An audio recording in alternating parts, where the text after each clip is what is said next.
Kita hari ini kalau lagi bayu saya tahu nah teman Hồng nên mà cục tắc về từ này cả này thua thiên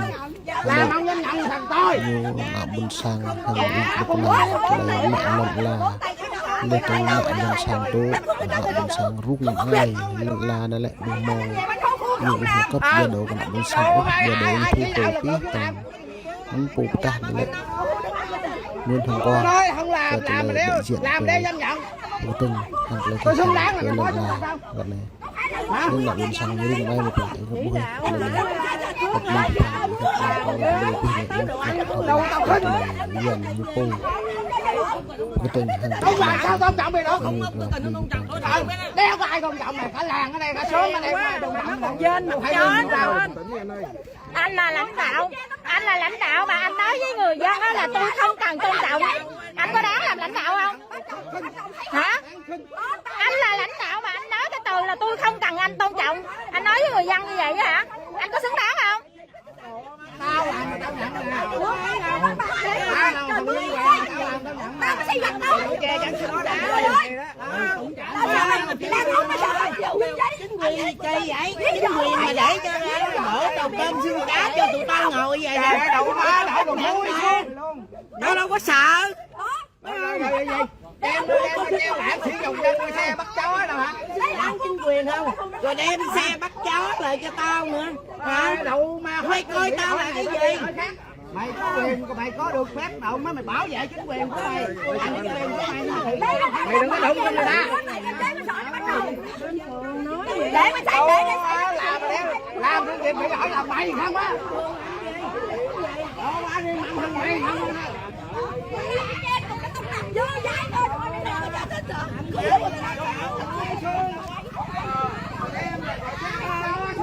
Em xe bắt cháu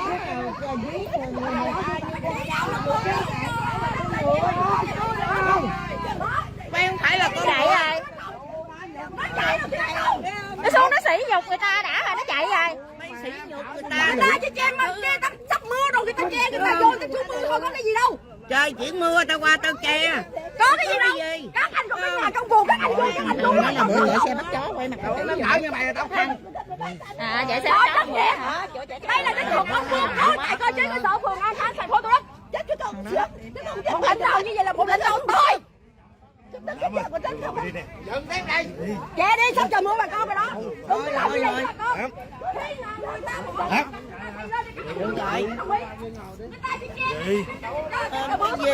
Mấy anh lãnh đạo mà mấy anh nói với người dân là không cần người dân tôn trọng, là mấy anh thách người dân không tôn trọng, là ý là mấy anh kêu người dân là đừng tôn trọng đúng không?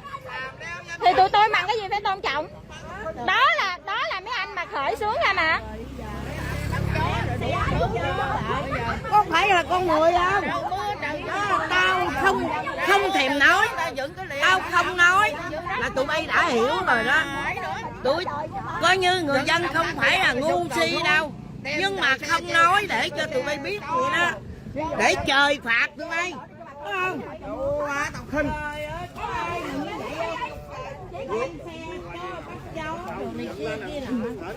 Thằng nào con nào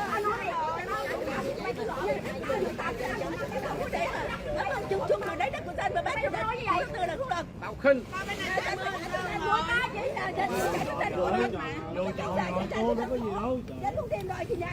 Giờ có vô tròi hay không đi nữa, cái này nó chỉ là một cái chơi trò chơi của con nít thôi.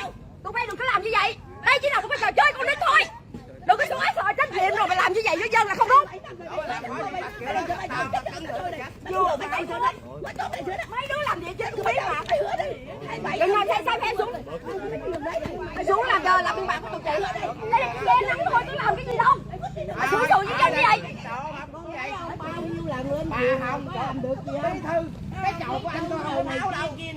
ký tên đồ làm cho đầy đủ, trả cho người ta đi.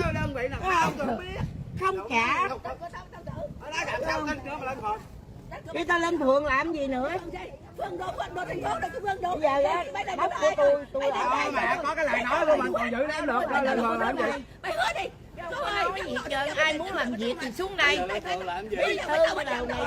Lên phường của chị biết cho dân không? Lên phường của trả nhà trả đất cho dân không thì lên phường. Muốn giải quyết cái gì? Không trả đồ mà còn hả đổ đầu tôm xương cá đây là tao nói thật với tụi bay nhìn vô lắm rồi. Không phải là tao sợ tụi bay đâu, nhưng mà tao nhịn, tao không nói rồi đem xe bắt chó tới được. Tụi bay có phải là con người không? Tụi bay đem xe bắt chó tới đi dí tao như con chó vậy không?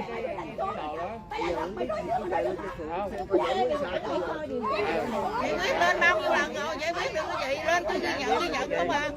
Ghi nhận 30 năm mấy lần rồi, làm biên bản mấy lần rồi đâu phải không lên đâu. Đừng có la. Cô la không rõ tiếng đâu con. Nói cho biết, tôi nhìn mẹ rồi, đừng quá đáng quá. Thôi đừng quá đáng. Thôi cô Thảo, thôi cô Thảo. Thôi con sẽ bình tĩnh điều này. Nghe. Bình tĩnh. Chết nó. Rồi người ta che nắng nghe bố cho người ta phải thay cái này để ta che nắng. Ở được với tụi bay không? Hả? Nhà tao đây mà, nhà lâu tụi bay còn đậu. Đừng nói chi mà cái nhà. Trời ơi, cái này nó thật ra một đứa nó xô cũng nhẹ nữa. Tụi bay làm cái chuyện thiệt không phải nói. Tụi bay bưng bít quá. Cái này là thiệt là bưng bít á. Đúng không? Bưng bít cho những cái thằng này làm sai á. Chứ cái giờ mày quên đúng không? Nó xuống nó chỉ đã. Quá trời quá đất luôn.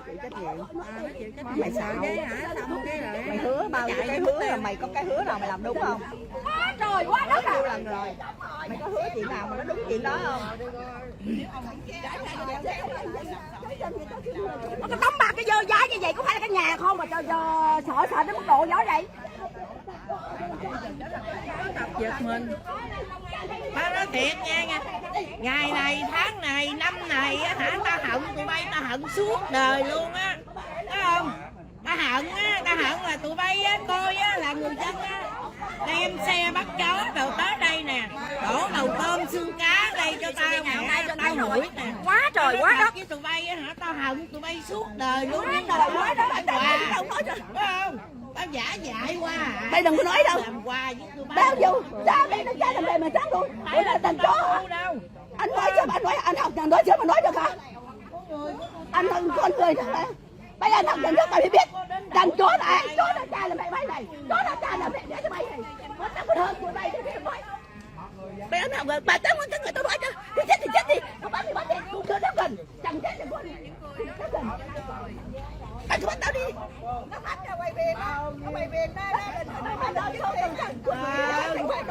Nó đi. Sợ quá. Quay phim tôi sợ quá, đưa lên cho thế giới coi đi. Trong nước này nằm nhò gì đưa lên cho thế giới đi. Lên mau lên đây lên đây. Tao rủ nè. Mày đuổi mày gì? Mày dám đưa. Rồi quay lại. Uống miếng đi. Thôi đừng uống. Em bà kia mới uống kìa. Thân to lắm. Mày đi đâu cũng có đâu. Xứng danh thì mày giải quyết cho dân. Không xứng danh đừng bắt xứng danh à. Này phường này tôi khinh. Đâu có làm ăn được uống đâu. Cái xứng danh thì khác. Đừng đi không xứng danh. Mẹ cha đẻ ra một thằng chó. Ngu. Đừng phải cha mày. Cha mày là chó, tao là chó luôn. Mày phải đánh thằng đó. Anh không có ngu. Thôi. Mày là ngu. Cái này nó giống như cái trò chơi. Dạ, không có thành. Bá sinh. Mày nghĩ tao ngu hả? Là chó hả? Cha đẻ thành chó. Mày hả? Mẹ rồi các bạn không phải tôi nói đâu. Tôi chết thì chết rồi đi. Ép chân cửa đó. Ác lắm. Nhà dân ác lắm. Một ác lắm. Ác lắm à.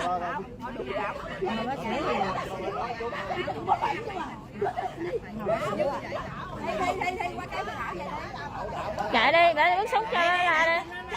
Các bạn không nói tôi nói rồi. Trời quá nói luôn. Nếu mà sợ tụi tao đây á, Chứ 20 mấy năm rồi ai mà không bức xúc. tụi tao làm cái gì mà tao đâu vừa mà con tao mà tao bật lên cái bạc cha mẹ nó thấy cha đã làm cái này để thấy là cái lòng nông của người dân như thế nào ra ba cái cây quỷ này là làm cái gì rồi đuổi rồi Không có, quân của nó ăn ở không đấy rồi hả, nó lục xương đi, sợ lú xương, mục xương. Nó lãnh đạo mà nó kêu vậy nè, không cần người dân tôn trọng tôi, không cần ông tôn trọng tôi. Ghê không? Ôi đành chó, anh nói là ngu hả? Anh nói là ngu hết á. Mày có được không? Mày làm mày có được không? Là mày đánh sao? đừng nói này hảo mà giờ nói có ai nghe được gì đâu, đừng có la Không nói rồi chứ. để hơi đi hơi đặt xuống nè Đi bên này bà nói chuyện với đó nó bên. Thôi.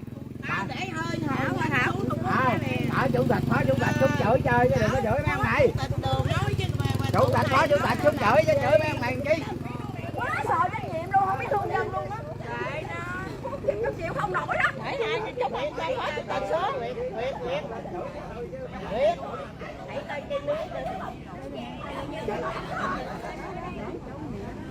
có rồi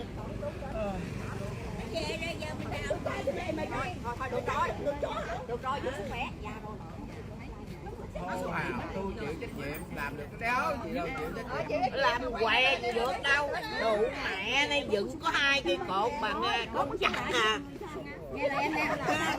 thiệt á con nít tao ngoại tao xô cũng ngã nhưng mà tụi bay té chết luôn cảm thấy thằng Nhục mình chết luôn sợ gần chết luôn Dựng 2 cây bằng con cờ hả? Nghe rồi em. Thôi được rồi. Ngồi giùm em cái đi. Thấy mình không nói. Thôi được rồi, lại ngồi với cô Tám ra. Ngồi xuống. Dạ, cô Tám không chết rồi. Ngồi xuống đây, không có đừng nóng nữa. Qua dây đủ rồi. ta nói con người ta nói á coi như nói mình đã kinh không phải là mình nói vậy mình hay đâu thách thức đồ mẹ đi Nói nữa đó, bà đừng nói nữa. Thôi. chai nước 7.000 đó mẹ chai nước 7.000 ốp lạnh nữa đó bà lạnh nữa đó mẹ ơi được rồi nhiều đó nghe được rồi Mày đừng nói luôn. Mày đừng phải cái này anh nghe chứ mấy người này nghe gì. Đó, ba cái cho mày mòng chạy buông mấy ra đi để mày nói cái bà tới à chạy đi bà ém 27 năm rồi, kệ bà ép mà bây giờ cho bà xì ra đi lớp nào mà coi như bà ém đi, bà chết đâu cũng chết à. là giá chồng không có chính cái BC Bà cũng tào lao luôn. để cho bà xả đi bữa nay bà xả đi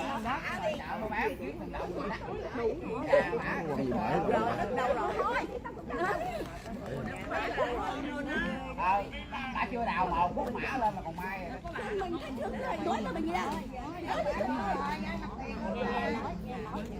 Lớp mà chợ bán từng cái gì rau. Đợi nó xuống hả, chỉ cho mặt nó quay.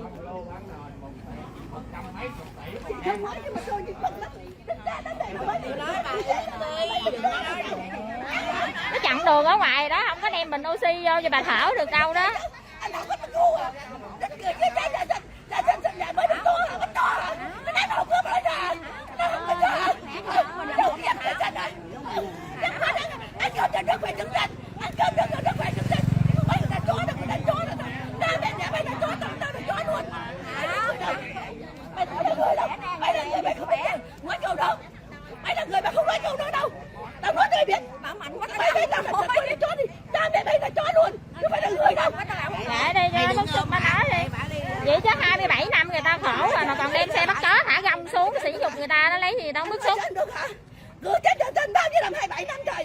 Phường đầu quân của thành phố ra trung ương. Đây gì đây có tài rồi. Đây có tài rồi.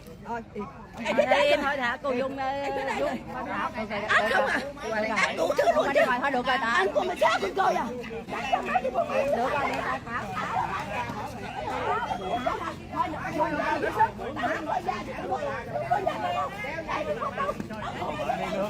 Cái bé bên trên không à?